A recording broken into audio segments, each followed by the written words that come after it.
سلامونه دوستانو، په نننۍ درس کې به موږ او تاسې د مختلفو رنګونو نومونه په الماني ژبه کې زده کوو. نو راځئ چې شروع وکړو. دی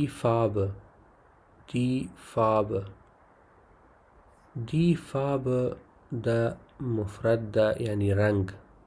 فاربه رنګ ته وایي په الماني کې، او جمع دی فاربن یو ان به ورسره اضافه کوو چې معنی رنګونه دي، یعنی رنګونه، لیونه زیات رنګونه.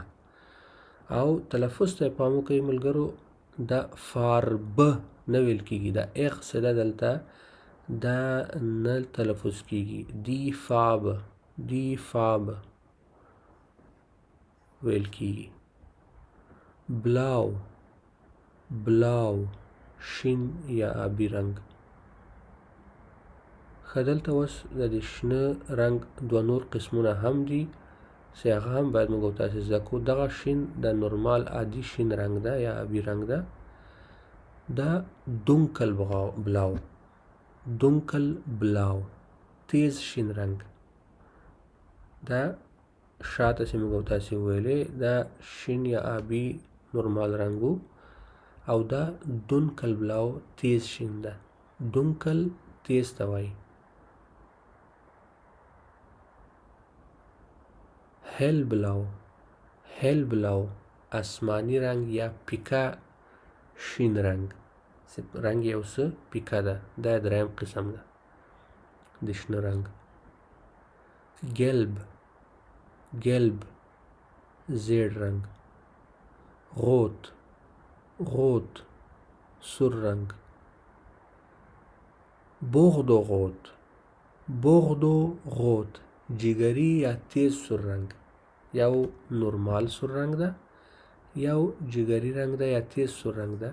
دلته فکر وکړئ ملګرو، دا لیکل کېږي یو قسم خو تلفظ کېږي بل قسم. دلته او اکس یا اکس موږ او تاسې لیکلی، خو دا تلفظ کېږي نه، دا داسې نه ویل کېږي چې بوغدوکس غوت یا داسې یو څه نه.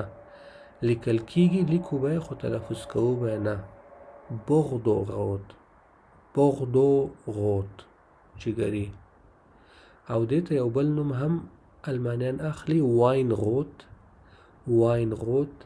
هم دې جگری رنګ ته وایي چې واین دغه د واین هغه سره رنګي تیز د جگری رنګي شراب چې دي د هغه په نامه دوی هم یادوي، یعنی شرابي رنګ یا د واین شرابو رنګ. خو بوغدو غوت هغه اصلي نوم هم دغه ده. غون زرغون رنګ یا دې ته هم موږ او تاسې شین رنګ وایو اکثره وخت، یا د پاڼې رنګ چې دا هم اوس دوه قسمه نور لري، تیز او پیکا. دونکل غون تیز زرغون دی. ته فکر وکړئ دا تیز رنګ ده. هلګرون پیکا زرغون، دا وګورئ پیکا رنګ ده. اورانج نارنجي رنګ.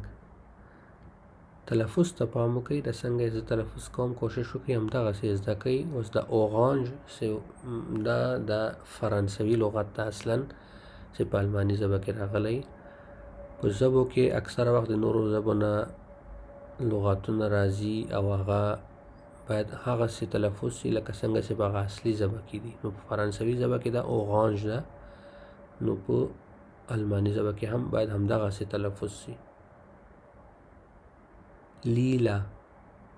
لیلا بانجانی رنګ. وایس سپین رنګ. شوارز تور رنګ. براون نسواری رنګ. هازلنوس دا هازلنوس چاکلیټي رنګ ته وایي. هازلنوس فاربه چې دا غلطه تاسې لیدلی شئ، دا د نسواري عادي نسواري رنګ نه فرق کوي، لږ تیز نسواري رنګ ده. او هازلنوس اصلا لکه دغه چپ طرف ته تاسې لیدلی شئ تصویر، دا یو قسمه وچه میوه ده چې په بازار کې پیدا کیږي. نو د دې میوې نوم په همدې رنګ باندې ایښودل سوی، یعنې د دې رنګ نوم له دې میوې نه اخیستل سوی، د دې میوې د نامو څخه اخیستل سوی. هازلنوس. او بل د تلفظ کې دلته هم پام وکړئ، په الماني ژبه کې دغه اس ده، دا دې لکه په پښتو کې چې موږ تاسې زی لرو، د زی غوندې تلفظ کېږي، خپله د اس یا سین چې په پښتو کې لرو سین غوندې نه تلفظ کېږي، یعنې دا داسې نه سو ویلی چې حاصلنوس، دا غلط ده، دا به هازلنوس وایو.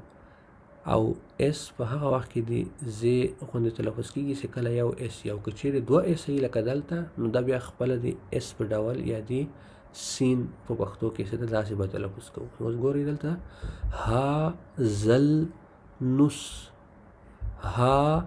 هازلنوس، دا سین ویل کېږي خو دا زی ویل کېږي ځکه دا یو اس ده او دا دوه اس دي، ډوپل اس. روزا، روزا ګلابي رنګ. ګراو، ګراو خړ رنګ. زلبه، زلبه نقره‌ایي رنګ. دلته هم تلفظ ته پام وکړئ، دا زلبر نه ویل کېږي، زلبر ویل غلط دی، دا اغ څه ده لیکو به خو تلفظ کوو به نه. زلبه، زلبه نقره‌ایي رنګ داسې به وایو. ګولد، ګولد طلایي رنګ.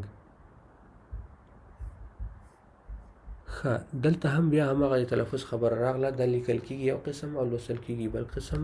دا لیکل کېږي بیژ، بیژ یا کریم، کریم کریمي رنګ.